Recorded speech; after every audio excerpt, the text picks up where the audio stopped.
नमस्कार, स्वागत है आप सभी का। आप देख रहे हैं एनएमएफ न्यूज, आपके साथ मैं हूं नमता चौधरी।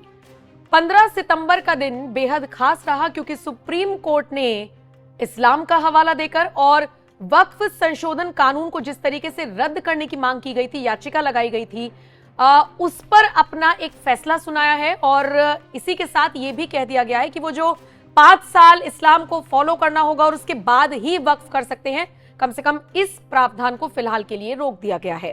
इसके अलावा कुछ और चेंजेस करने की भी बात कही गई है, जिसको लेकर अब फिर से दो पक्ष आमने सामने हैं और अपनी अपनी से जीत के तौर पर देख रहे हैं। मोटे मोटे तौर पर तो आज की बड़ी खबर यही है जो सुप्रीम कोर्ट से जुड़ी हुई आई है, लेकिन और विस्तार से समझने के लिए मेरे वरिष्ठ सहयोगी पंकज प्रसून मेरे साथ जुड़े हुए हैं।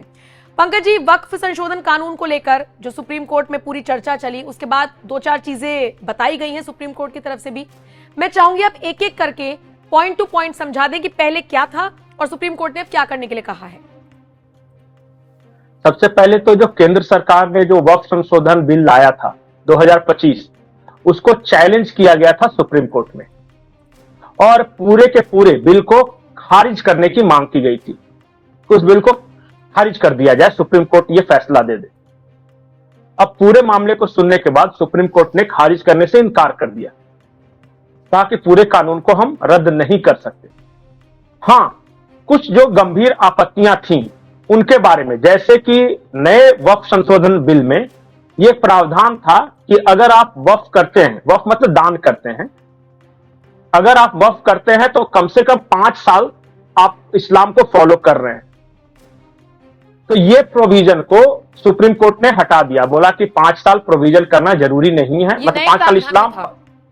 हाँ, नए प्रावधान में था कि आप वही वक्फ कर सकता है अपनी संपत्ति को जो इस्लाम को मानता है, कम से कम 5 साल से इस्लाम को मान रहा है, वो वक्फ कर सकता है। ये नहीं कि अभी नए नए कन्वर्ट हुए हैं और जल्दी वक्फ करने, नहीं, कम से कम 5 साल के लिए।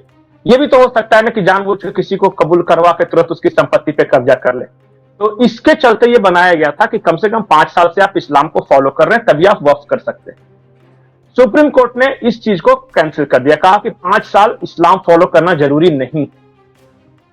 ठीक, यह सुप्रीम कोर्ट का कहना। दूसरी बात कि वक्फ संशोधन बिल में यह भी था कि गैर मुस्लिम उसमें सदस्य हो सकते हैं। इस बात को चैलेंज किया गया था, तो सुप्रीम कोर्ट ने यह कहा कि हम नंबर लिमिटेड कर देते हैं कि गैर मुस्लिम कितने होंगे। तो उन्होंने कहा कि 3 हो सकते हैं।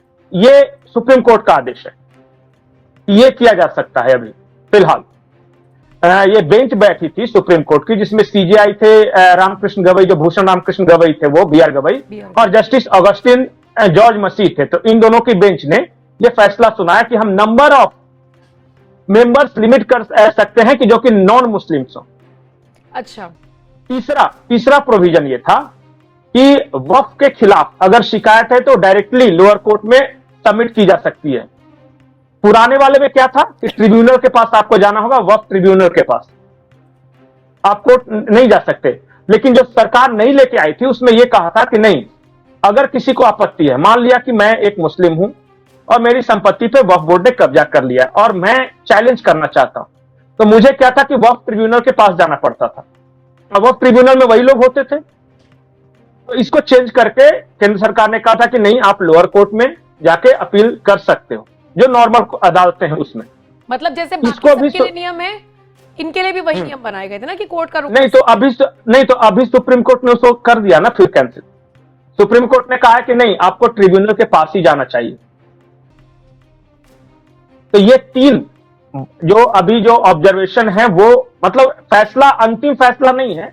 सुप्रीम कोर्ट ने कहा है कि जब तक इस पूरे मामले को हम देख रहे हैं, जब तक कोई फाइनल फैसला नहीं आता, तब तक ये 3 चीज लागू नहीं होगी जो नए वक्फ संशोधन बिल वाला है। यह कहा है सुप्रीम कोर्ट ने। पहला, ट्रिब्यूनल के पास ही जाना होगा, सुप्रीम कोर्ट ने कहा है। दूसरा कि गैर मुस्लिम मेंबर्स की संख्या लिमिट कर दी है। और तीसरा, 5 साल कम से कम इस्लाम फॉलो करने वाला जो रूल था, इस पे यह किया है। अब ये है अभी सुप्रीम कोर्ट का ताजा। केंद्र को भी 1 हफ्ते का वक्त दिया गया है हलफनामा दाखिल करने के लिए। बिल्कुल कि आपका क्या कहना है, केंद्र सरकार को भी ये कहा है। तो ये केस अभी चल रहा है, ऑनगोइंग है, तो कंक्लूजन नहीं है। लेकिन जब तक ये फाइनल फैसला नहीं आता तब तक ये तीनों चीज लागू रहेगी। ठीक है, ठीक अब बहुत सारे लोग सवाल उठा रहे हैं। कुछ लोगों का कहना है कि ये तो मुस्लिमों के पक्ष में कोर्ट है और उन्होंने कर दिया ये इस तरह का फैसला। जीत वही बता लोग रहे हैं, कुछ कुछ लोग जीत बता रहे हैं मुस्लिम हाँ, पक्ष की। हाँ, तो वापस जीत से हाँ तो ट्रिब्यूनल तब हो कोर्ट ही जाना है, उसी की तो सारी लड़ाई थी। चोरी भी मैं ही करूं, अदालत भी मेरी है, जज भी मैं ही हूं, तो सामने वाला तो पीड़ित का पीड़ित ही रह जाएगा ना। बिल्कुल। ये जीत या हार अभी मैं तब तक नहीं मानूंगा जब तक कि फाइनल फैसला नहीं आता। कई बार क्या होता है ना कि इन मिड ऑफ जजमेंट जैसे केस चलता रहता है तो कुछ ना कुछ सुप्रीम कोर्ट तब तक दिशा निर्देश देता है। इसे फाइनल फैसला नहीं माने, इसे दिशा निर्देश माने। तो जब तक फाइनल नहीं आता तब तक इस पे कौन जीता कौन हारा फिलहाल मैं नहीं बोलूंगा, बोलने वाले बोलते रहे। लेकिन कुछ लोगों को आपत्ति है। एक बात तो सही है कि ये तो पुराने वाले जो वक्फ कानून है वही फिलहाल इन तीनों प्रावधानों में कम से कम लागू करने के लिए बोल दिया है। कुछ लोग कहते हैं कि क्या ये दूसरे धर्मों में भी सुप्रीम कोर्ट इसी तरह फैसला सुनाएगा। जैसे अभी 2-3 दिन पहले जस्टिस बी आर गवई ने यह कहा था कि देश के लोगों को प्योर एयर, शुद्ध हवा, उनकी फंडामेंटल जरूरतें हैं। दीपावली को लेकर उन्होंने किया था, दीपावली में पटाखे को लेकर। बिल्कुल बिल्कुल। लोग कह रहे हैं क्या शब्बे बारात में चलने वाले पटाखों पर भी सुप्रीम कोर्ट ये कहेगा? या सुप्रीम कोर्ट सिर्फ ऐसा तो नहीं है कि किसी एक तरफ इंक्लाइंड है।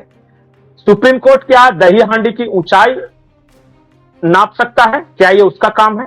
वो भी तो आस्था का विषय है ना। सुप्रीम कोर्ट को जली कुट्टू एक त्योहार होता है जिसमें बैलों का रेस होता है, बिल्कुल। तो वहां उनको जानवरों के अधिकारों के खिलाफ लगता है। लेकिन बकरीद में कटने वाली हजारों लाखों बकरियों का कोई अधिकार नहीं, वो भी तो जानवर हैं। यहां सिर्फ रेस में दौड़ाया तब आपत्ति। नहीं, रेस में, और वहां रेस में तो वो जली कट्टू जो आप बोल रहे हैं उसमें तो आदमियों के साथ भी होती है ना रेस। हाँ, नहीं वो क्या होता है कि बैलों को लेके वो करते हैं। तो सुप्रीम कोर्ट ने जजमेंट दिया था पहले कि भाई ये जो है वो बैलों के साथ ठीक नहीं है, खतरा हो जाता है, तो कुछ आदमी को नुकसान हो जाता है। अब क्या वो अगर बैलों के जीवन को लेकर इतना ही चिंतित है तो क्या बकरियों के जीवन को लेकर भी चिंतित है? क्योंकि जान तो जान होता है, वो चाहे बैल की जान हो या बकरी की जान हो। ऐसा क्यों है कि जब हिंदुओं के कोई फेस्टिवल की बात आती है तो यही सुप्रीम कोर्ट आंखें मूंद लेता है, और जब कोई किसी दूसरे का ये अधिकार आता है, ये लोग कर रहे हैं, ये मेरा नहीं है ये सवाल, ये सोशल मीडिया पे जो चल रहा है वो मैं कह रहा हूं, किस तरह से आपत्तियां दर्ज कराई जा रही। नहीं, बहुत तरह के लोग बहुत बातें कर रहे हैं। सुप्रीम कोर्ट के कई वकील हैं, जैसे योगेश अग्रवाल है, जैसे अश्विनी उपाध्याय हैं, इनको भी कई बार कहते हुए सुना गया। मैंने विष्णु शंकर जैन को भी सुना है कई बार कहते हुए कि कई मामलों में तो डायरेक्ट अगर कोई सुप्रीम कोर्ट पहुंच जाए तो सुनवाई कर दी जाती है। कई मामलों पर कहा जाता है कि आप हाई कोर्ट से होकर आइए ना, आप सीधा सुप्रीम कोर्ट क्यों आ गए? तो ये सवाल भी अक्सर वकील ही उठाते रहे हैं। नहीं तो ये सुप्रीम कोर्ट निष्पक्ष है या नहीं है, निष्पक्ष है या किसी के प्रति इंक्लाइंड है, उस बहस में हम नहीं पढ़ेंगे। वो कानूनविद जो हैं अपने अपने अनुसार से व्याख्या कर रहे हैं। हम सिर्फ जो सुप्रीम कोर्ट ने अभी जो फैसला दिया, फैसला फाइनल फैसला नहीं है, लेकिन जो अभी दिशा निर्देश दिए हैं उसके ऊपर दर्शक बताएंगे कि क्या, जब सुप्रीम कोर्ट ने कहा कि आपको ट्रिब्यूनल के पास ही जाना पड़ेगा, इसी बात को तो लेके आपत्ति थी कि पता चला कि कब्जाधारी भी मैं भी और जज भी मैं ही। ऐसे कैसे? मान लिया कि मैंने नम्रता की जमीन पे कब्जा किया है और ये प्रोविजन बना दूं कि उसके खिलाफ केस भी मेरी ही अदालत में चलेगा और जज भी आप ही होंगे। हाँ, और जज भी मैं ही होगा, तो क्या नम्रता के साथ ये न्याय है?